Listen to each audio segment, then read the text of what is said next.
Sisters, you know as well as I do that the current model of dealing with narcissistic abuse is just unfair to the following victims. How dare we have such a lack of empathy that we just go no contact and let that hoovering hobgoblin go destroy somebody else? That's not fair, but I am proud to announce that the Bring Back Dueling movement is catching fire. The petitions are getting around, and we are finally getting those hashtags out there, and we have some unlikely cluster B allies in the Bring Back Dueling movement. The psychopaths are totally behind it. Not only is there been a drop in anxiety in that community, but there's going to be a strange rise of masturbation.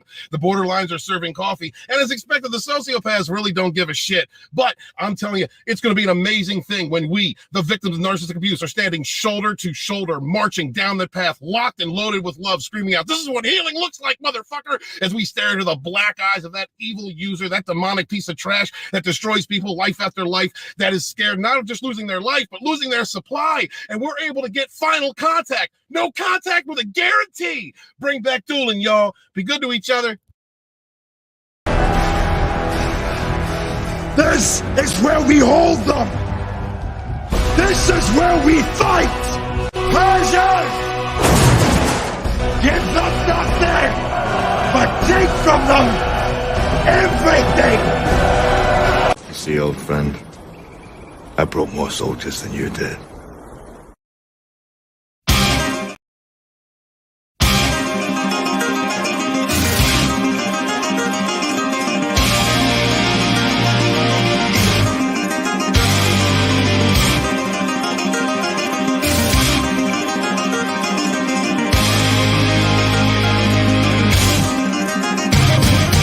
Do not kneel.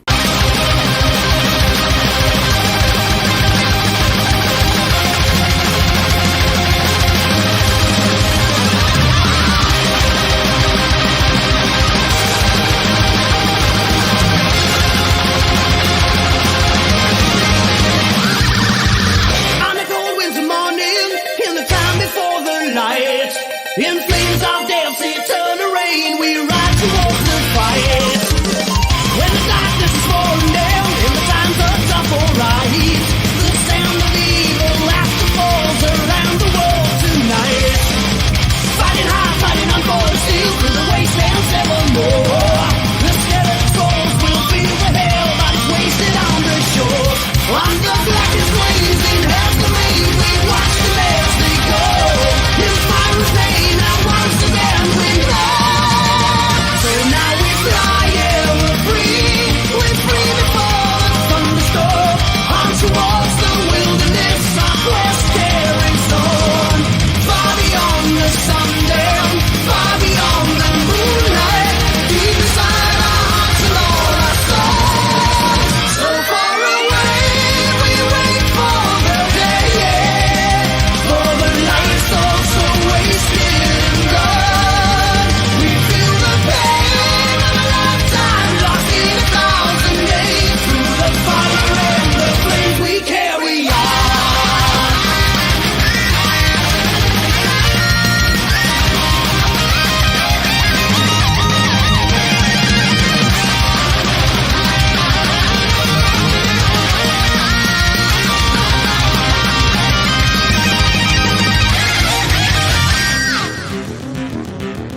If the red days dawn in and the lightning cracks the sky, they'll raise their hands to the heavens above with resentment in their eyes.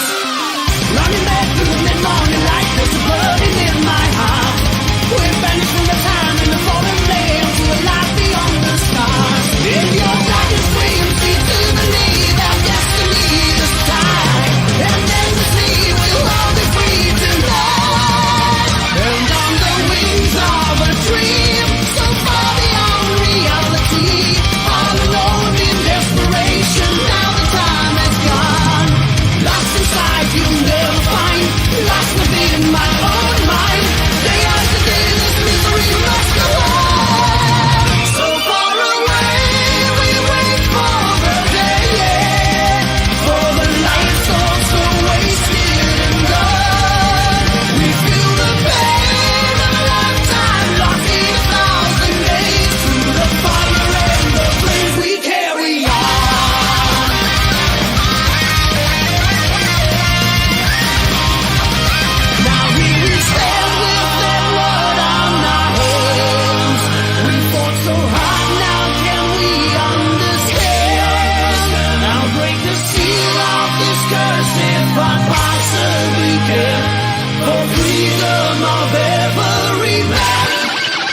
This is where we hold them! So far away, we wait for the day, for the lights are so wasted and gone. We feel the pain of a lifetime lost in 1,000 days. Through the fire and the flames we carry on.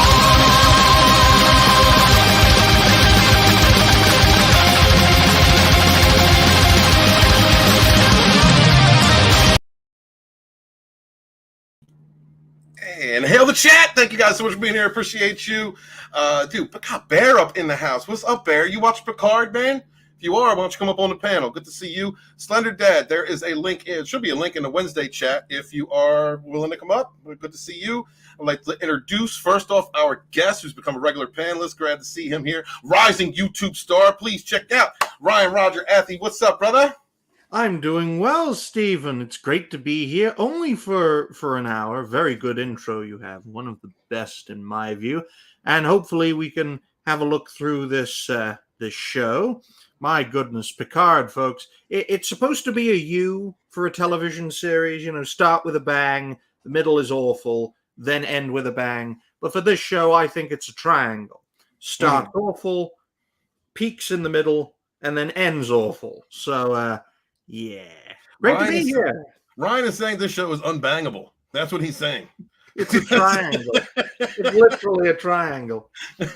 With us as well is a great person work with on the Wednesday show, the Mad Dump on Wednesday Sporting News Podcast. Guys, please check out this wonderful entertainer, Slender Dad. What is going on, brother?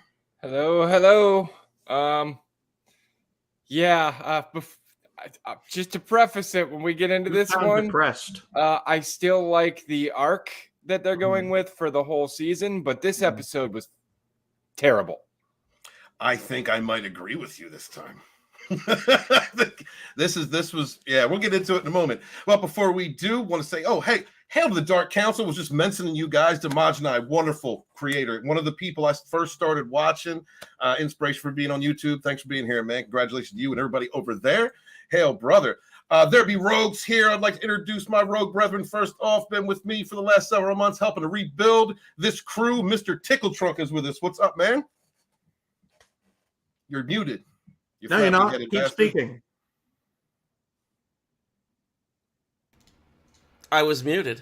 Oh, damn. I see your mouth moving, but I can't make out the words. God damn. Hello. I beg to differ with Ryan here. Picard season 3 is like being stripped naked and having to run through a forest of sandpaper while people also hand you ice cream. Wow. Damn. Like there's aspects of it that are good, but the whole time you're thinking, I'm just running through a forest of sandpaper. I've never had that notion ever. You should try it sometime. It's invigorating.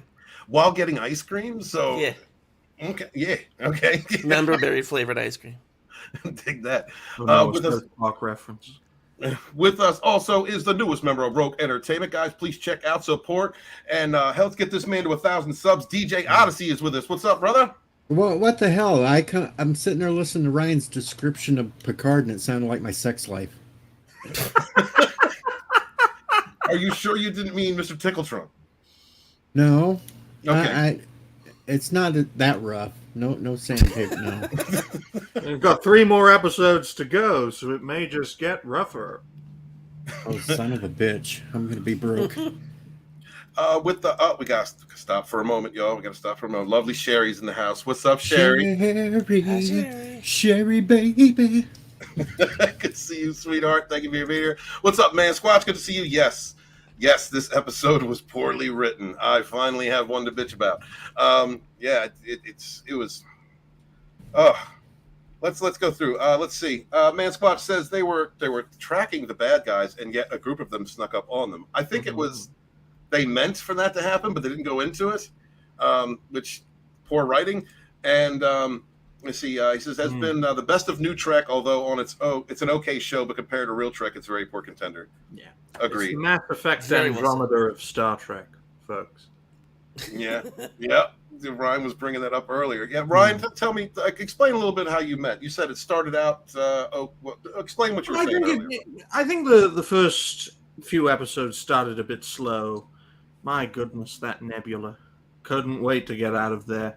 I'm still waiting on the All Raffi episode. We've had 2 episodes with her not there, so we should get one now. That's Next next episode. week. Next week, that'll be all Rafi. Yes, fingers crossed, so we can all jump off a bridge. But in any case, ladies and gentlemen, I think the show started off slow, peaked around the halfway point. Episode 5 I quite enjoyed. I gave it rather a 7 out of 10. But ever since then, it has been slowly but surely getting worse. Hence the triangle hypothesis. There are a few good things I like about this show, but it's the exception rather than the rule. It's not worthy of its namesake. It's an okay science fiction show, not worthy of its namesake in the same way that Mass Effect Andromeda is an okay science fiction game, but it's not worthy of the namesake Mass Effect. Slender Dad, how do you feel? You concur with that, or do you feel differently? No, I pretty much concur with that. I didn't think it started off too slow. I was enjoying it well enough to go along with it, but the last handful of episodes, and it's been since about the midpoint, it feels like they're trying to go somewhere, but apparently they don't have any good writing to get there, so it's all being forced. Because, like this episode, for example, there were just so many dumb decisions and such a complicated, stupid plan that had so much potential to backfire, which it did. Like, why? Why would you let a shuttle come over to your ship when your crew is down on numbers and you've... I work in cybersecurity, right? Why did you not put Data in a fucking sandbox? Why does he have access to the network? That's what E-Clay just said. Let's plug lore directly to the ship's computer. What can go wrong? That didn't make sense to me. I don't know, Mr. Tickle Trunk, that makes sense to you? Not whatsoever.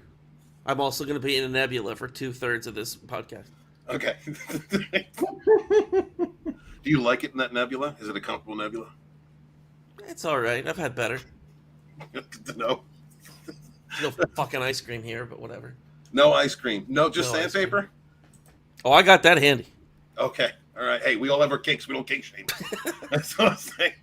DJ, what do you think of E-Clay's comment here, man? Yeah, I totally agree. Why in the hell would you plug him into a damn computer where he'd have access to be able to do what he did? Take the damn ship over. Stupid as hell. Of course, we're dealing with current writers nowadays that have no idea what the hell they're doing. Yeah. Engineering standards have gone down over the last 5 centuries, folks. Or is it 4? Especially since they knew there was something wrong with him. Like a sandbox environment is an environment where you'll detonate malware to see what happens, everything else. That environment is closed off from the main network. Like right. It's the whole point of it is if something ain't operating the way it's supposed to, pull it off the network and put it in a sandbox. Yeah. So it can have a chance to play around, and if it messes up, it messes up. Yeah, and certain viruses, they have sandbox detection, so they might know that they're in a sandbox, so they won't behave the same way. But like, come on, like why was he hooked up to the network? To facilitate the second half of that episode, that before I saw it, DJ, I was talking with him, and he said, "What did you say about this episode of the second half, there, DJ?" That it made absolutely no sense and it was total crap. No. What did you also say? It was a chance for Geordi to cry and to have a talk through the window with Data.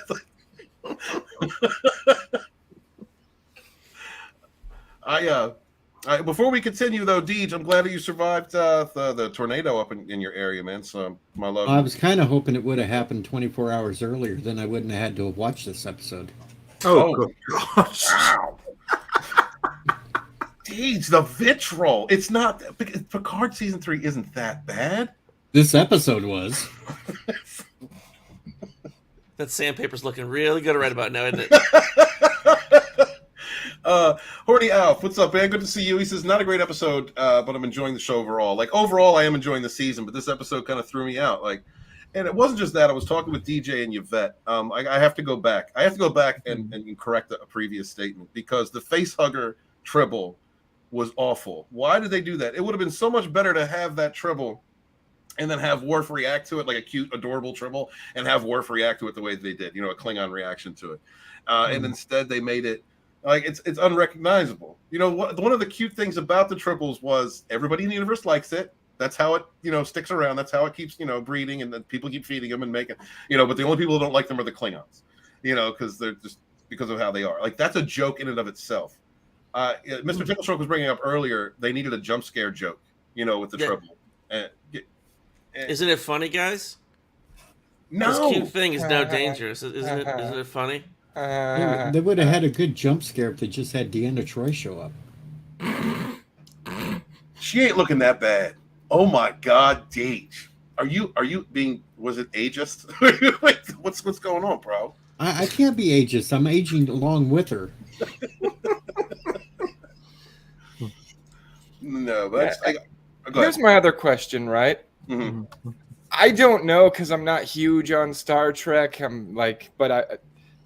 How big is their crew? Because they said that they had half their crew, but it seems like half their crew consists of like 20 people. Well, they got rid of most of them in one of the prior episodes when. Right, but I thought they got half of them. No, they said that they were left with a skeleton crew, just enough to run the ship. Okay. Yeah, that Which was is a a good good It just idea. seems weird to me that Good 8 guys come over on a shuttle and have now taken complete control of the effing ship. Well, didn't you notice that the made- 8 guys multiplied afterwards? There was Yeah. like 28 guys, like 88 That guys. didn't make any damn sense whatsoever. If they knew they were coming in a shuttlecraft, wait at the damn shuttle bay and shoot them down as they got off the damn shuttle. I think one way you could explain how there are more people is that the changelings, like, they separated. Like, they split in two and doubled their number. Oh, like sea cucumbers. That's why most of the reinforcements are short, but the main one behind Vadek looks like Abby from The Last of Us, just massive, who never seems to die after being shot, and that's Abby to a T. So yeah, they duplicated. Yeah, we're going to address every person. Throw a comment out there in the chat. We're going to be going through it. Absolutely, this review is for all of us in our exploration of what Star Trek has become. Real quick, little Chad, Alf, there, Tina. There are links out there if you guys would like to join. Welcome to come up on the panel. Little Chad said it was not a great episode, poorest of the season. I agree, but it's not like Trek doesn't have a history of poor tactical choices. Yes. That's true. Look at the first season of Next Generation. Code of honor. I get it.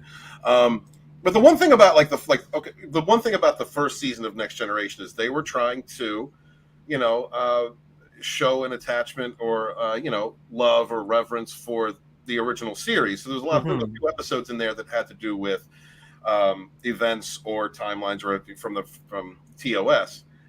It wasn't done well. I usually skip it when I rewatch TNG, but I feel like they're trying to do this with Picard season 3, and they're not executing it as well as they could. Just triggered me again, Walton. Oh, go ahead, Deej. What's going on, man? Let Well, it out. You had to bring up the first damn season of TNG, Yes, I did. which triggers me with how the fuck do you get an android drunk? Yes. Magic water. They definitely evolved data over the years. Mm. I understand, Coyle. Coyle, there's a link out there in the Rogue chat if you want to jump on in, man. It is 25% different. I get that, but Do you think this season is going to spawn a new show? Unfortunately, yes. So that they I can think try if they broke it off and made a this show storyline. where Shaw was the captain of the ship and he was the main character, I'd like that show. Yes, but they're going to give you the Shaw show, but they're going to force Rafi down your throat with it. And it will Just think once of- again be written by Secret Hideout. But just Don't think understand. of Star Trek Picard without Picard. Yeah, And that's the new show. there you go. It's done by Secret Hideout, which don't understand distance, time, or numbers of crew, etc. they're in the Chintoka scrapyard, which I thought was Cardassian territory. It's 36 hours until Frontier Day, and it's a long way from Deep Space Nine to Earth. Correct. And Correct. Chintoka's further away. So how the hell are they going to get back to Earth to try and save the day? They're going to write it that way. They're going to find the Shrike's Right. wormhole technology and use that to teleport there. Oh. And you know what's sad is I'm probably right. I mean, at least that would be a way around it. Because in DS9, they were talking about, Cisco's girl had a brother on the other side of the Federation. And it was 3 weeks at, Warp 6 to get to the other side of the Federation. So it would be about a week and a half to get to Earth, right? From Chintoka? Sounds about right. I'm not sure about the distance, but sounds right. Maybe they'll go to Deep Space Nine. I'm kind of hoping they do stop by Deep Space Nine. Wouldn't mind seeing Quark for a minute. Speaking of that, let's go back to the episode itself. The beginning of the episode, we saw Tuvok. There was a little bit of a Voyager moment there between Tuvok and 7 of 9. Of course, we find out that Tuvok is a changeling, and that's kind of how that was facilitated. But what did you guys think of seeing Tuvok again? It was the best part of the show. Started off with a bang, and the tension didn't really manifest later on. So that's why I give this I give this episode a 5 out of 10. Started well with a 7, then it slowly but surely went down to 5, and then 3 right at the end. Especially with that monologue. Jesus. But it started well. Tim Russ is a great actor. Mm-hmm. Yeah, I like seeing him. It was good. Slender Dad, what did you think of it?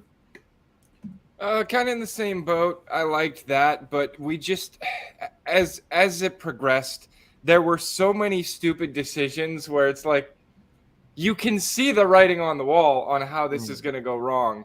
And then it all kind of culminated with a trope that I'm getting really sick of. Let's give our villains relatable backstory so that we understand why she hates everyone so much. Let's make excuses for her. It's clear she's answering to somebody. My theory is the Borg. We could have just left it at that. Bingo. See, I'm not the only one with the Borg theory.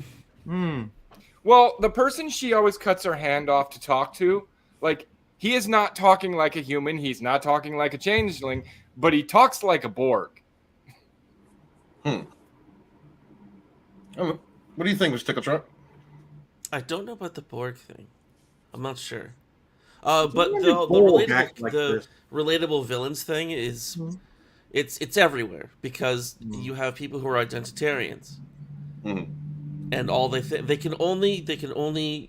don't know how to write properly because they're obsessed with identity. So the only way they can write a villain is for you to identify with them. Because they have no other tools on their tool belt. Raffi exists to be crack. Crackhead in the Federation. Raffi exists to go to the Federation and point a finger and says, the Federation doesn't like black women. Look at this stereotypical black woman who's an addict and living in poverty, even though we have an infinite supply of energy, which turns into an infinite supply of stuff. DJ, what did you think of Tim Russ? What did you think of seeing him again? Well, I cracked up because they kind of did. You know how, as men, when we age, our ears get bigger? Yeah. I like how his got bigger on the top and flopped over like an elf. They were turning into a puppy. Yeah, they were a little limp. Mortal Coil says both Tuvok and Worf are inappropriately aged given what we know about the species' lifespans in canon. Actually, Tuvok was around 100 years old in Voyager, I thought. He was in Starfleet and then left and came back later on because in the final episode, he kind of looked like that in the final episode of Voyager when they jumped forward in time. So I think that's okay, but Worf, spot on. It looks good. The white hair and the outfit and everything, I think Worf looks good, but he should have jet black hair.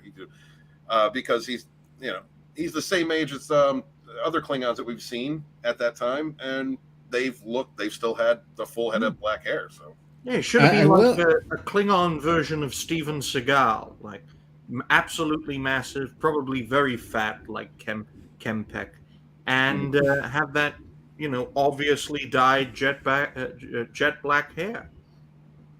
Yeah. I will say though, it gave me a good opportunity to go to Twitter to Tim Russ and respond to him after he made the comment about him being on the show. I said, "Now your Twitter postings make sense. You're a freaking changeling." And he's scheduled to be on another episode of this show. So Yeah, he who knows? said he has one more show up. So That's good. Probably as Maybe they'll- changeling getting shot. maybe no. I think Warp's gonna find him, and Rafi has her way with him. Oh, damn. One or two dicks? 7. Go for broke. Yeah. Let's Why just not? go You got for- you're adding one. You might as well add 5 more. I can't wait for Neelix to show up and do a bit of dancing. And he'll have I 6. just want Neelix to show up so they can combine the two again. We get Two Vicks? Let's get 2 Vicks. Yeah, let's go through the whole damn roster. God, I hated that episode so much. I actually enjoyed that episode. Sean S. said, question, the bad guy's whole motive is to get Picard, new Picard with Jack's blood, to take over the fleet on Frontier Day, entire Starfleet. That seems to be the motive at this point. I think that's the motive that the characters think they have. I don't know if that motive is right. What are you thinking, Thunderdad? I have no idea. It's just, I think it's a red herring. They need Jack for something. We've seen he can do like a mental form of being a changeling, taking over, maybe not taking over someone's thoughts, but helping them. But such a weapon could then be inverted and used to literally take over minds, in which changeling infiltration then does not need to be necessary if you can perform mental puppetry. So if this creature wants Jack to use his power, he can do away with the changelings and use this red-eye form of puppetry on everyone. I keep, like, I have a loose theory, but I keep coming back to, like, the Chekhov's gun of the Borg has been on the mantle. Like, it's been above the mantle since very early on. So I keep wondering if the Borg doesn't want back its greatest warrior, and they want Jack so that they can make a newer, even more powerful greatest warrior. Because you have that whole speech with Shaw where he literally says, Picard was the only Borg that was so unbelievably powerful that they gave him a name. Well, technically, they gave him a name before he did that. He had the Yeah, name they only- before, so that's actually a retcon. Yeah. Yeah, and the Borg Queen just wanted him around for sex. Sean S. says, problem, Picard is a wanted fugitive. I think they're all fugitives at this point. Yeah. One Man Show says Star Trek Recycled is garbage. I haven't seen anything to change that opinion. I've been enjoying some of it. This is the episode. Talking a little bit with Deej and Yvette the other night kind of made me look at a few things, like the trouble I mentioned earlier. Like, why is that? I am enjoying the member berries. Tim Russ seeing Tuvok in the beginning of the show. I like that. That was pretty cool, getting a Voyager moment between those two characters. I don't mind them doing that. I like to see the older characters. Like, that's kind of what we've been complaining about. One of the things a lot of us have been complaining about with this new Trek. So I like it. It's the mismanagement of other aspects of the show. Why in the hell did they? Who said it earlier? I think it was Mr. Tickle Trump. Why didn't, when that shuttle came over, if they were setting up to catch the bad guys, why didn't they unload or capture them in the shuttle bay at that point? What was with the entire running around the ship with the force field? That didn't make sense to me. The second half of that episode was really kind of nonsensical. As much as I enjoyed seeing, the data and lore switch, I enjoy seeing that fun and the interaction between Geordi and lore. It didn't make sense. I can explain it, though. Please do, Deej. They didn't have the money to build a set for the shuttle bay. They only had these already built corridors, Yeah. so that's where they had to film it. Yeah, the entire show was on a shoestring budget, and they had to save money even then. So this is the bottle episode in a bottle series or season. So you think this is meant to be the worst one? Oh yeah. Okay. Well, they did what they no, could no, without no. doing anything. Like you got what, 3 rooms, Mm-hmm. and Yeah, the 'cause they're Tuvok thing's fucking- probably filmed on the same set that they were shooting. The rest of the other cast on. So Yeah, because Picard and Crusher literally being stuck in sickbay. Like an EMH. Can I get out of here? Right. Nope. Oh, well. We're stuck here now. I got to ask the panel, am I the only person who has not seen Beverly Crusher yet?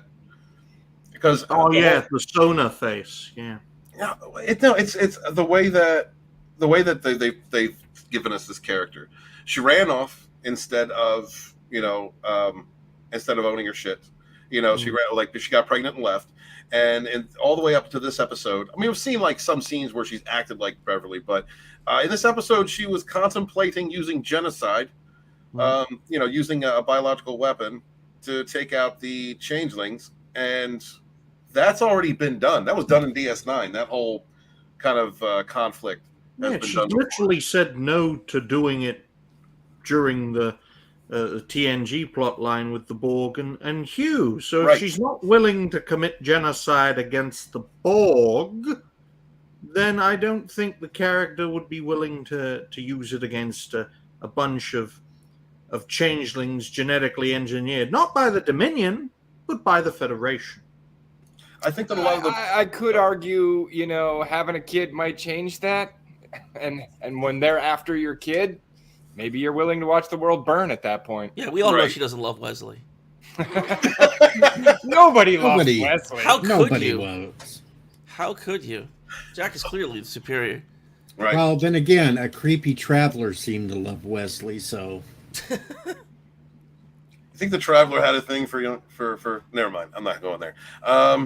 The answer is yes. Okay. Yes. Okay. Let's see. Sean asks, why were Starfleet officers fine with the changeling Starfleet dude beating the crap out of Riker? Brutal torture is okay in the Federation now. Yeah, the Federation's gone dark, folks. That's why I said before the show started, we need a Maquis on steroids, which is essentially like a united confederation of planets that seeks to make the Federation great again, using old ships like the Constitution class, the Miranda class, the Excelsior class, all the old ships that we adore, to take on all this new filth and ultimately sweep it away, so to speak. In that would the require episode's good writing. defense, there was a throwaway line in the initial conversation there, where when she was talking to, her friend, the captain, who was not the captain, but was actually a changeling, he said, I don't have any record in any of Starfleet's databanks that says we took Riker into custody. So Riker's at a black site, and there's probably, well, according to what everybody else might think, like Starfleet doesn't know Riker's in custody. The changelings in Starfleet know Riker's in custody. Ooh. Right. I thought he was still on the Shrike, but that's just me. Yeah, I mean, it is a covert operation. He probably is. Little Chad says she's talking to the Great Link, who views these versions of changelings as different and not as good as them. Yes, Mr. Because Papa was asking, is someone cutting their hand off? Yes. What is the whole? I don't get that. The whole cutting off her hand thing and using it. I still don't think that's the Great Link, though. I'm pretty sure I at don't some think it point is it either. said biologicals were filthy and obsolete. Like, It seemed contemptuous of all. all living life. matter. Yeah, and the Great Link also requires physical contact. Right. It's a merging. It's a merging of mind and body in the Great Link. So the only thing I can think about is that what I kind of understand, we're talking about this backstage, is the torture, the Section 31 torturing the captured changelings, and then that's kind of what made them radicalized or changed their physiology.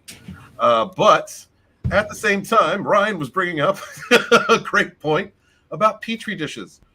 So using petrol and Bunsen burners in the I mean, this is set in the first year of the 25th century, so maybe it was in the very late 24th century. I mean, I thought we were way past Bunsen burners, folks. Where's the plasma cutters? Where's the electroshock systems? Where's the plasma weapon to shoot these things, to experiment them on? Yeah.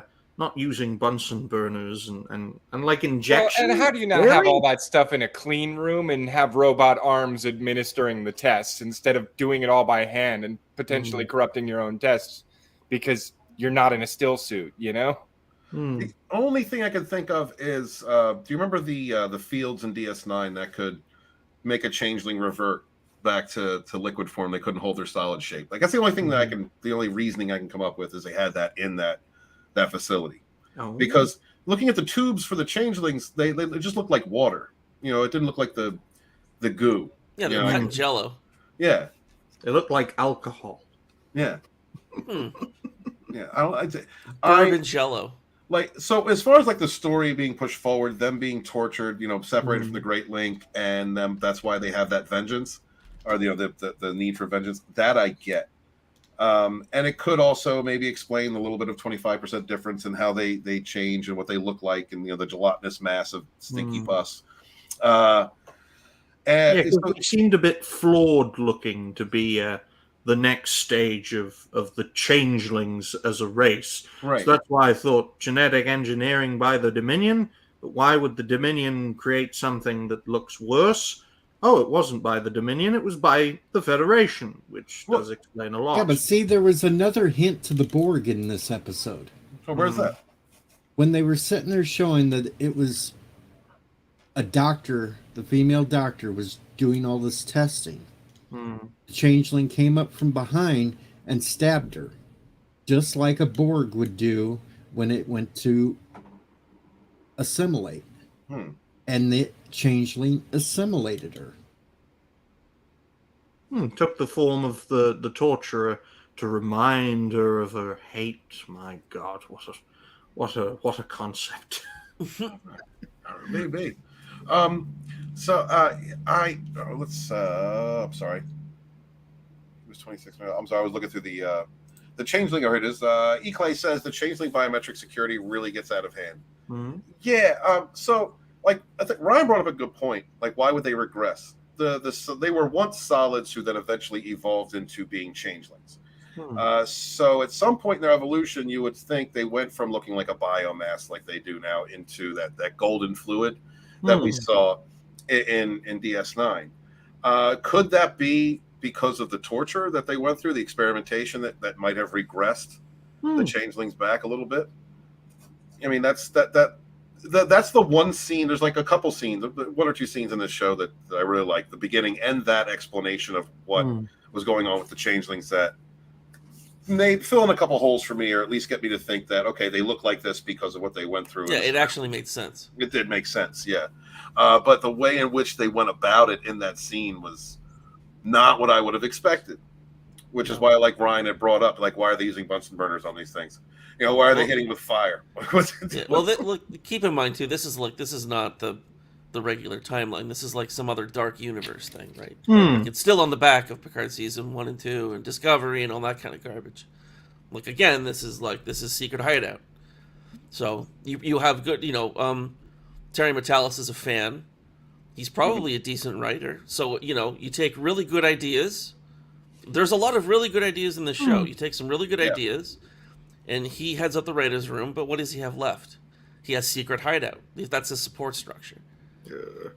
So that's why we're getting. And I wouldn't call anything on the show member berries. I think the whole thing is fan service. But it's fan service not done amazingly. Member berries are there to trick you to come in. Fan service is done by a real fan. Yeah. Kirk's dead body is the real enemy, folks. He's just connecting to the changelings, and he took Picard's body so he can doppelgang as him. Then right at the end in episode 10, you see a picture of just withered old genetically engineered Kirk coming back. Oh, no, I'm still sticking with the theory that at the end you hear end computer simulation and it's Michael Burnham. Oh no. The Papa Cotton wasn't Worf Kirk's defense attorney in Undiscovered Country. No, that was Worf's grandfather. Yeah. But it was Michael Dorn. So, yes, sir. Yep. Let's see. Playing his own grandpappy. Yep. Little Chad says they want whatever power the Picard family had. They gave it away with the comment about Picard's diagnosis needing to be revisited. Oh, really? Think? 25th century dementia. They need Picard's body in order to corner the market on elder sex dolls. Well, thank you for that, E. Clay. All right. No. Because you can't bring a holodeck with you. Tina Bojan says, I don't know who's really in charge of the bad guys. I don't think the one directing them is a changeling. I think it's a different species, possibly the Borg, based on how often they've been mentioned. I agree with you. I don't think it's the changeling that are directing this. But what could it possibly be, other than, at least in Trek lore, Pa-Wraith? I'm thinking Pa-Wraith. Well, it's something they said it's something in Picard that he handed down to his son that they're after. So it would. So what is in Picard? Well, I don't know how had, the Pa-Wraiths would even factor into this. Right. Yeah. Borg had nanites in him when he injected his seed into Beverly. Oh my! But I've never seen the Borg act like this unless Kurtzman's really pulled them through a ringer. Well, we've got lore involved, and we saw how lore changed that group of Borg with Hugh. So there's a possibility it could be a rogue faction of Borg. I'm not sure. Like, and honest to God, guys, like when we're dealing with changeling, and if we do bring in the Borg and all of those, I would rather them be, if they're going to bring them into Kurtzman Trek, a rogue faction different than what we remember, because they haven't been very true to the characters, the environment, Starfleet, the universe that we grew up with and that we love so far in Kurtzman Trek anyway. A Borg trapezium, a Borg cone. I don't think Terry would do that. He would want to bring in the Borg as they were, I think. You think? I think so. I would hope like so. I said, again, he's an actual fan like us. So I mean, like, what do you think the problem is, Mr. Tickletrunk, that he is dealing with, that writer would be dealing with in with Kurtzman Trek? Oh, Jesus. Like, what kind of walls, what kind of hurdles is he having to overcome in order to imagine every hurdle possible and like double it. I think there's a problem with a lot of so everyone coming out of college is obsessed with identity because of what they're being taught. So those people are cheap, and Hollywood has no money. So those are the kind of people they're going to be hiring. So that's why all the writers' rooms you have of people obsessed with identity, doing nothing but stories about identity. And again, all the villains have to be, you have to identify with the villain because it's the only way they know how to write them. They don't know all of the, look for a hero's journey. You're not going to get it. There's the what is it? Nerdrotic calls it the hero's journey, where it's like she starts out awesome, and the journey she goes on is that everyone else has to realize how awesome she is. Yeah.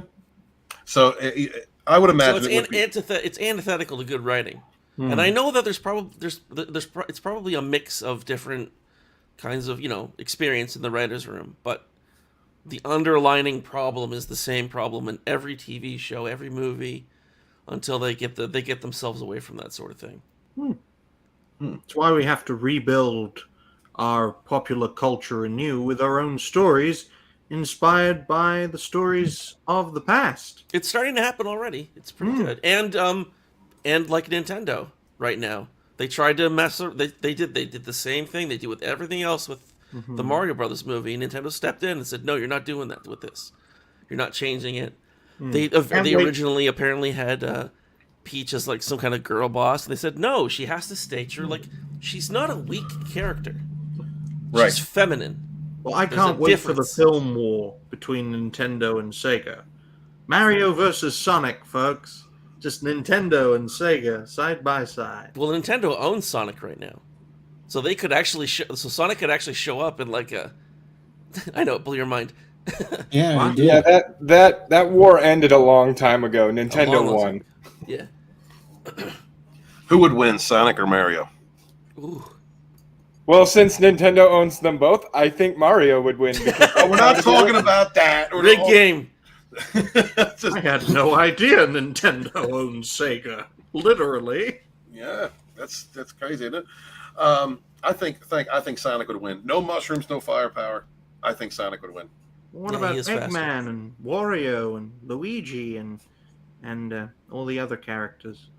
I mean, well, if we're bringing them all, and then we got to bring in Tails, we got to bring in like all of them, right? So, I don't know. We have to debate. Let's have a debate on that sub show. This sounds like the beginning of a beautiful fan fiction. Yes, yeah, and we're not going to add pronouns or none of that shit. Exactly. Would No certainly furries. make $1 billion at the box office. Nintendo, Sega presents Mario versus Sonic. Yes. Down the road, don't. They might do that down the road. Yeah, I think it'll be a cash cow. Man Squash says in this episode it shows Vatic as being the first Uber changeling, but she's not the boss of this movement. How does that compute? Well, they're not telling us who the boss is. I guess that's the mystery, and it should. I mean, it should kind of keep it as a mystery till the last couple episodes, and I'm this is okay the with mystery. that. And there's plenty of hinting that whoever it is, she's afraid of him. Like, Yeah. whoever the boss is, it's clear she fears that boss. And that boss is capable of undoing her shape. So there must be some kind of psionic power. Yeah, which would link into Jack and his abilities and what he's and what he's doing. Those midi-chlorians, I'll bet. Is there anything? Do you think that the Borg, the mentions of the Borg, is trying to take us off the trail? Because there's a lot of stories in TNG that involve Picard, and I think that maybe it might be something else. I'm going to start looking at I'm going to start looking over TNG and see if there's anything else that could be applicable to what's going on. I mean, where are the bug aliens? Where are they? Okay, I'll break it. I was under a non-disclosure, but the bad guy is Barkley. That makes sense. Oh, Wesley. If they bring Broccoli back, I'm good. I'm good with that. I'm actually okay with him not being in the show. Are you Because sure? he's one of my favorite characters. So. Wait, we don't need Barkley. We already got one pervert that went after sex in a hologram all the time.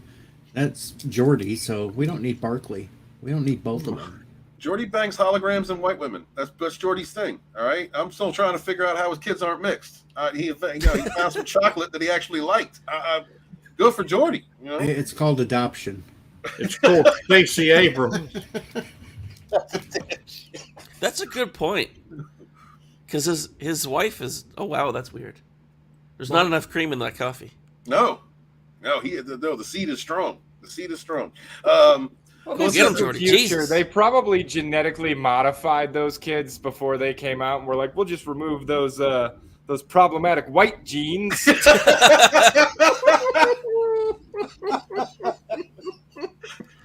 It does come off of Kurtzman Trek, so you might not be far off. I don't know. How progressive. We've become so progressive that we've gone full circle.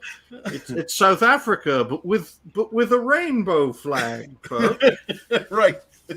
Little chat says changeling are viewed all solids as inferior.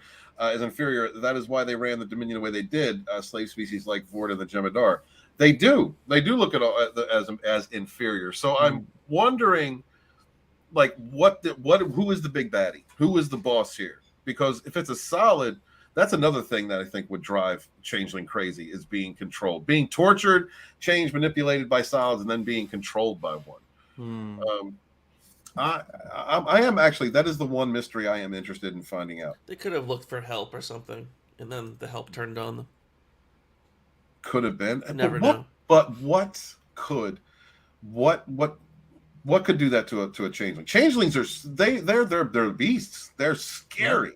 I think they're a lot more powerful than we've seen so far. And this episode, like I said, the one key thing about this episode, them being genetically altered, them being tortured, manipulated, is the excuse that I'm giving every issue that I've had to overlook in the past concerning them. That's the only explanation. Because look at what was her name? The leader of the Changelings. She was the founder, the female, the female founder. She was unstoppable. That was a scary woman. You were talking about a strong female, not that they're actually male or female, but you look at a strong female character. Archetype. Oh yeah. She would kill you. Those final episodes. She was scary in those final episodes of DS9. That's what desperation does. Unfortunately, when a person or a people are backed into a corner, when their very survival is at stake, anything's on the table. Even genocide or a fate worse than death, which is what the big baddie wants. They want you and me and everyone within the massive Federation, kumbaya, to suffer a fate worse than death. Tuvok said it himself, the fleshy version. But unfortunately, folks, I've got to go. I've got another stream to attend to. All right, buddy. Well, go ahead, tell everybody where they can find you, and any final thoughts that you have. Well, thank you all very much for watching. Hopefully you stick around and watch these great guys. As for me, you can check me out on Ryan Roger Athe. It's literally my name. And hopefully you enjoy what I have to offer. I'm off to Saturday Night Hypnosis with the iconic Hypnotic. That's what I like to call him. But I'll happily be on next week. Come on, Ryan, tell the truth. Tell the truth. You're really Professor Arturo, and you got to slide. No, I'm really a Slitheen. Do you want me to take my mask off? Mr. Tickletrunk thought he was Peter Jackson. So he has he has the Peter Jackson glow to him too. But he also has the Professor Arturo in him. Yeah, Thanks, I skinned Peter Jackson and took his skin as a skin suit. Doctor Who fans will get the reference with the Slitheen. But you guys have a great stream. Bye for now, folks. I haven't heard you fart, so you can't be a Slitheen.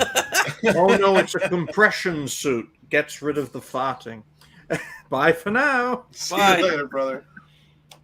Yeah, Mr. Buttcrack Media, we have actually. That's a great avatar. I can't even look at it. It's just. It's like a train wreck, isn't it?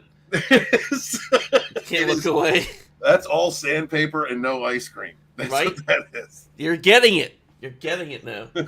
So, we're bringing up the paw race. That's kind of out there in the realm of possibility. But if they weren't all killed, let's see. I think people are saying paw race because magic and red eyes. That's what I'm thinking.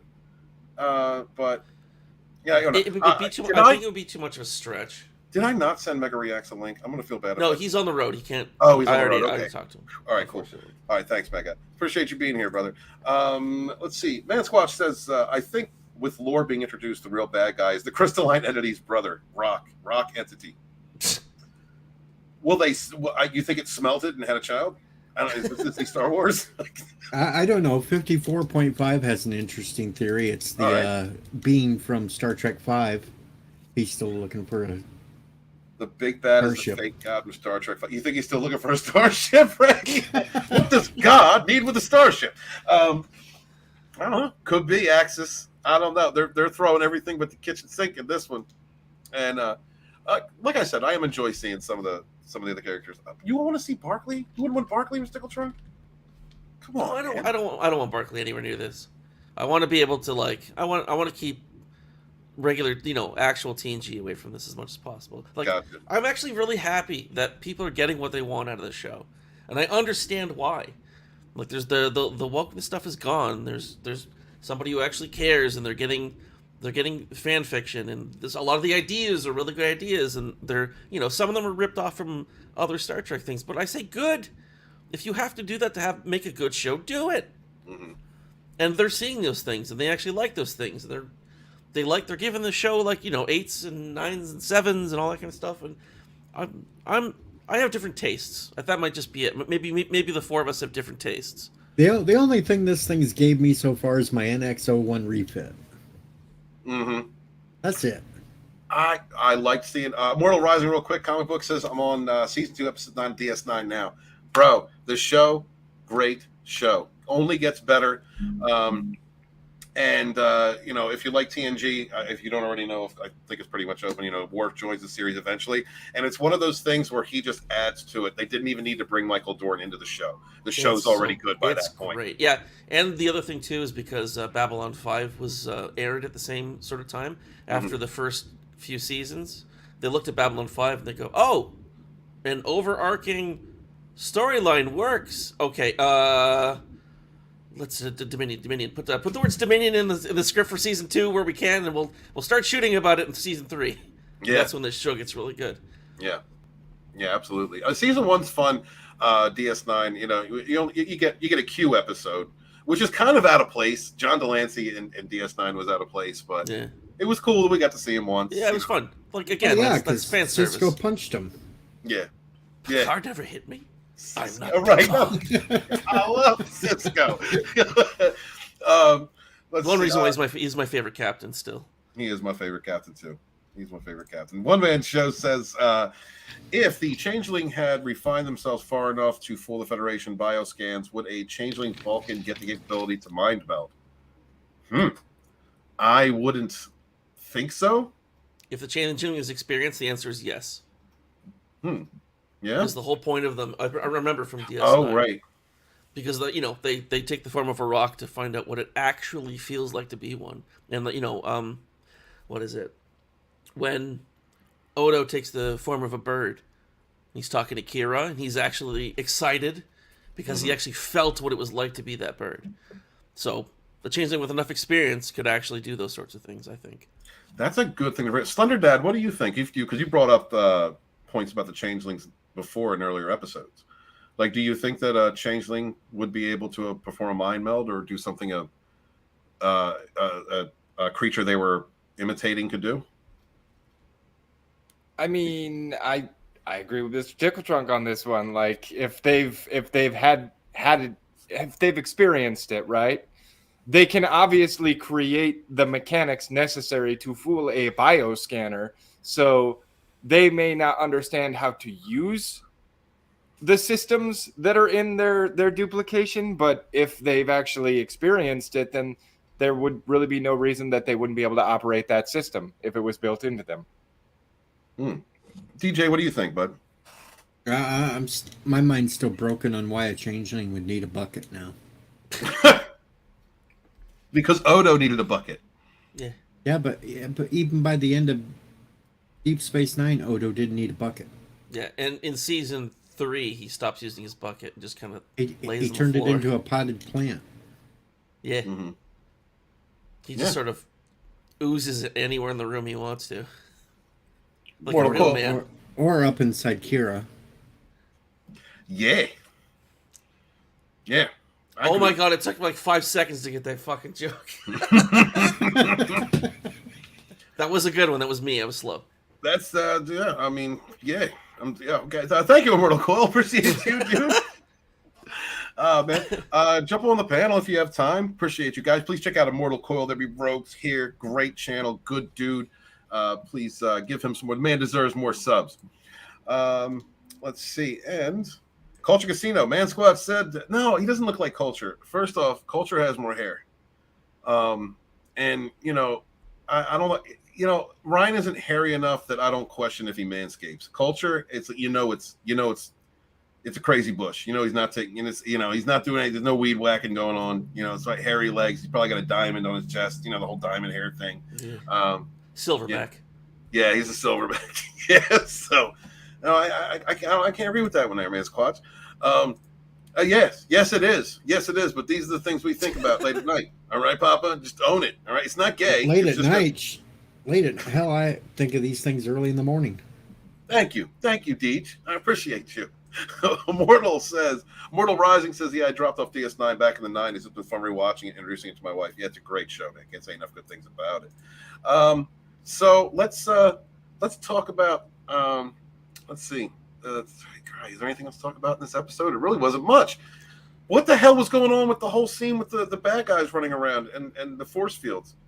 That was some of the most ridiculous Star Trek I've seen. Not that Star Trek. Time wasting. I want to know what the hell happened to the phasers. Now they just go pew pew pew. I don't know. They do feel more like blasters than phasers. Yeah, they don't stun anybody. Even though they're supposed to have a stun setting because it's Kurtzman Shrek. What was up with them shooting through? I guess they're changelings, right? The things, the uniformed, whatever they are, is like they haven't really explained what they are. That are the crew for the bad guys. Yeah. They're getting shot. I noticed in the episode they're getting shot like through the chest and through all over the place. I think it's because they're hitting them center mass. They're dying because the one got shot in the arm, or its arm gets shot off or something, and kind of grows back. Are you sure? Because I saw that like in one of the scenes where they were running, like after Sydney and Jack got away or the shields failed. Like I think Jack shot one of them in the chest, and they went down, and then a couple minutes later or a couple seconds later, he just got back up. Yeah, the one didn't die until he blew his head off, which makes no sense either. It makes no sense. Right? That doesn't make any sense. None of it's Are they making evolving sense. still? I don't know. Well, then there's other questions like, you trapped them in this hallway with force fields. Now what? Yeah. Like, are you gonna tune those force fields to a resonant frequency with your phaser so that you can shoot them through the force field wall, or are you just gonna stand there and stare at each other until you fly back to Starfleet territory? I guess. I think the point was to stall them so they could talk to what's her name. I'm thinking sort that of too. Incapacitate them because they didn't want to kill anybody. But why wouldn't you want to kill? They've been trying to kill them. The whole. Okay. Am I being? I don't know. Too much? I'm just trying to. I know it's that, but really I'm writing bad for the writers plan. here. Slender, keep going. No, The whole damn thing don't make sense. If she's really wanted Jack, she could have had him when they were in the freaking nebula before Picard put up the inhibitors. Yeah. Yeah, it's this episode lost me. This episode lost the beginning, like Roger, like Ryan was saying, like the beginning, I was like, yes, we get a Voyager moment between, Tuvok and Seven of Nine, and even a little bit of the music there. I was like, okay, cool. I'm glad because I do like Voyager. That scene was actually really well done. Yeah, because you disbelieve at first, and then she's like, oh, okay. So then, Tuvok says that thing, and then there's two other things that they talk about that Tuvok gets wrong, and we don't. Only like hardcore fans will pick up on that, and then she switches really quickly, because at that point I thought it was Tuvok. Right, because and even the music when they played that little bit of Voyager music, it was they tricked me at the right point. Yeah, that was actually really well done. I thought so too, but and as much as DJ again brings something up that just like it reminds me of what I'm watching. The scene when I first watched them did enjoy the interaction between Lore and LaForge. I really did, but at the same time, it doesn't make sense. that scene didn't make sense. Everything from him getting into the network to just the back and forth was just there for basically that's not even fan service. It was a member berry. It's just like it really didn't have any sustenance, and it kind of it's something that I can look at and enjoy the interaction, but in the overall story, it just doesn't make sense to me. It's drama. Yeah. At least though they did clear up. There's only 4 personalities in this thing. There's no lull in there whatsoever. Which means they just mentioned lull for the sake of mentioning lull.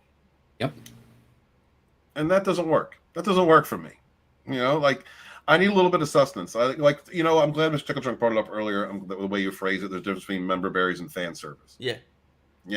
Because I think it might have been the Secret Hideout Writers Room that put that in there, because it was all based on drama. That's all they know how to do, soap opera stuff, right? So they do their best, and maybe Terry tweaks it here and there, and then he's like, "Well, we're running out of time. We gotta go to episode 8. Blah blah blah. We don't have any money, and that's it." Yep. So, is there any other points in this episode you guys would like to bring up? Any other? When do you think we're gonna figure out what Jack is? Next episode, or are they gonna wait till 9 and 10? I think it'll be 9 and 10. Yeah. So do I. Next episode will be the Worf Rafi show. I just want to point out, like, again, and I think I've already pointed it out several times, but you sent over one shuttle to a, what is, I don't know what they call them in Star Trek, but if this was Star Wars, that is a capital class ship, right? Right. You sent over one shuttle to a capital class ship, and your boarding crew was able to take the entire ship. Yeah. Even with a skeleton crew. Even with a skeleton crew, a ship like that is still probably going to take, like, it's a lot of ground I served on an aircraft carrier, right? When we have the air debt on board, like, it's thousands of people. But when you don't, you still have several hundred people. Yeah. And if they were on red alert, if they're ready for war, then everybody's armed. Shouldn't the entire crew have a phaser? They should all be armed. It really shouldn't be that easy for 6 or 7 people to take over a ship. Granted, they're changelings. Like I said, changelings are dangerous. I don't want to take anything away from that. And but they did multiply. But we're not seeing much changeling activity. They're not acting like they're not acting like the changelings that I've seen. No, because CGI costs money. Okay. Yeah, like I said, shoestring budget, and this is the shoestring budget episode. Okay. All right. So I'm going to go around the horn, let everybody promote their stuff. Give final thoughts, final thoughts on what you think of the series this far, this episode, and where you think it's going. And we'll start off with Slender Dad. What do you think, brother? Like I said, the main arc for this season, I'm still kind of enjoying. It's getting me doing all the things that I like to do, theorizing, geeking out, trying to figure out what's going on, coming up with my predictions, so to speak. That's all good. Bringing back all the old cast from, previous iterations, not from Picard, because the previous seasons of Picard didn't really produce all that many good characters. But bringing them back is cool. I'm really enjoying that. I find everything Worf says and does hilarious in this season. So, yeah. But, yeah, there's some really thin spots where they just try to do the old, like, well, we don't need to hang new drywall. Just throw some newspaper on there and plaster over it real quick. It'll hold. And it's like, no, there's a lot of holes in the dam right now. I hope it holds up. Okay. Thank you, Slender. Mr. Tickletruck, what do you think, brother? That's great. Just a little, the Sunday Times and some glue, and we'll be okay. Right. I also like that. There's the change in Worf that I also like is that he knows that he's funny, even though he doesn't know why. So he's just going with it. Beheadings are on Thursdays. Right. That was actually I actually like that kind of thing. I don't know. Final thoughts. The whole thing is a tease to me, because the fan service stuff and all that sort of thing it's not enough for me. I want Star Trek, and I know we can just watch the old stuff. So it's like it's not. Instead of getting lucky, she's just teasing me. She's been wearing combat boots for 2 days for some reason, so she smells real bad and her breath stinks. She hasn't brushed her teeth. Mm-hmm. You can see a little bit of there's some hair on her upper lip a little bit. And she brings out the sandpaper. All I want is ice cream. Okay. Well, thank you very much. Just give me more ice cream. That's all I want. DJ, what do you think so far of the episode, the series episode, and your thoughts? Final thoughts. My thoughts, I'm going to be watching Galactica 80 again.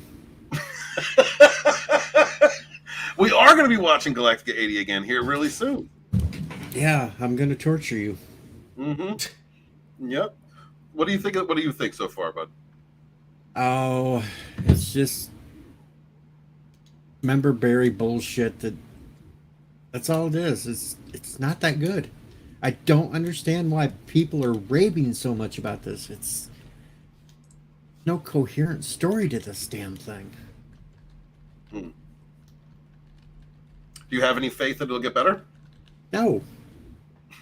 Maybe the last 2 episodes when they smash a whole bunch more member berries all together and give it to you, but I definitely do not have faith for this next episode because it's going to be the Rafi and Warp show. Mm-hmm. And it'll be all Rafi. And you just no Rafi, huh? That's it. It's just one of the worst characters ever. Okay. I can't say you're wrong. before we go into outros, DJ Odyssey and I are going to be doing a new series review, a retro review here pretty soon. New Rogue show. Why don't you tell everybody what we're planning on doing, DJ? Yeah, we're actually going to sit down and watch the OG Battlestar Galactica and review and talk about that. And part of the stipulation was that I demanded that we do Galactica 80 with it. Yes, and that's going to happen. We're going to watch 78 to 80. It's going to be myself, DJ Odyssey, Captain Fandom Nerd, Yvette, and Mr. Londell. Looking forward to that. And we're working out when we're going to do it. Probably going to be early Saturday. That's the best time for Yvette. And looking forward to letting you guys know when we're going to be reviewing that. I'm looking forward to it. I haven't watched Battlestar Galactica, the original, in a while. So, and then I'll suffer through 80. So we're going to have fun. And then we're going to actually move on. We're discussing other shows we're going to do. We're thinking about doing like Buck Rogers and a couple of the older shows, from our past that we really enjoy. Because entertainment today, for the most part, is kind of bad, especially when it comes to sci-fi. And, I might even try to talk him into doing The Greatest American Hero just to give me a reason to wear the suit. I will watch The Greatest American Hero. I love that show. But I want to do I have the suit. I have the damn Greatest American Hero suit, so I can actually wear it for a change on a stream. I will be counting the days up until the Andre the Giant episode. Okay, that's where I'm going to be. And the episode where he was in that haunted house, the possessed house, that one I really liked. That was a good episode. Yes, old Battlestar, brother. That's what we're going to be doing. Yeah, we're going to be. We're not watching the new one where they did weird things to Starbuck. We want a good original Starbuck. I would do weird things to Starbuck if you let me. I would like to shout out to Dread Gaze. I was mentioning him on the member stream earlier. Thank you, channel member OG Rogue. Good to see you, brother. Guys, please subscribe to Dread Gaze. Check out his channel. His new content, it's going great. That man is a creator, one of the best people in this community. He's also responsible for everything from the Rogue Entertainment logo and to many of the intros that you've seen in the past. That man edited those. He put them together, and I'm greatly appreciative for that. Good to see you back, Brand. Guys, please subscribe to Dread Gaze. You're always going to be red to me. So, and also check out Nerium Nova. And check out Bonds. Bonds 2 is going to be coming out soon. Great creators, and support your content creators in this community, whether they're making books or comics. Support them out there. It really makes a difference. So, Deej, let's start off with you. Tell them where they can find you, brother. You can find me over on my channel where I rant and rave like a lunatic, which I am basically Deej Odyssey. And you can also find me over on Hunstar's channel, and once in a while over on the Real Review Chris Knight's channel, where we do Jackbox game nights and Name That Tune. Awesome, dude. Thank you so much for being here. Next up is Mr. Tickle Trunk. Hello, I'm here every Saturday, and I'm backing up Magitech Mags as we play through Final Fantasy VI Pixel Remaster for the first time on Thursday nights at 9:30. Yeah, great time over there. I had so much fun. I managed to stop by this past Thursday. Guys, please subscribe to Mags and stop by that stream. That was really fun. I was on fire the whole 3 hours we did that. Yeah, I got to spend about 2 hours there. I had nothing but laughs, nothing but joking. It was great. And so watching FF6, God, that brought back so many memories. Yeah. I love that game so much. 7 is still better. All right, and so you son of a bitch. Moving on to Slender Dad. Tell them where they can find you, brother. In addition to being a pretty regular panelist on the Wednesday Dump, I also do Movies with Mad pretty often, and I am one half of the Ascendant Art podcast at 9 p.m. Eastern on Friday nights. Last night we reviewed the Dungeons & Dragons Honor Among Thieves, which surprised everyone. Yeah. It was pretty good. I wouldn't say it was great, but it was pretty good. All right, good stuff, man. Good stuff, guys. Please check out Slender Dad. Check out Mad Mardigan, another good person in this community. And please check out Sporkin News Podcast, Mad Dump. Our team is getting better than Saturday. We will eventually overtake them. Really appreciate you guys for being here. Everybody came through the chat. Everybody watching us later. Hail to you and thank you very much. Remember to support your independent creators, support your independent content creators. They're making books, they're making comics, whatever it is. A simple share can change someone's entire day. It's a lot of work that goes into independent creation. And every time somebody just gives us a high five or a compliment or shares out a link to one of our channels or projects, it really does mean a lot and it helps to bring us up because we don't have an industry to support us. We only have each other and we rise together. And speaking of that, I am author Stephen Walton, the Fandom Menace historian, your historian, born in the chats of the High Council with my brothers and sisters fighting for our modern mythologies. Wash your hands, wash your ass, be good to each other, yet suffer no fools. Peace.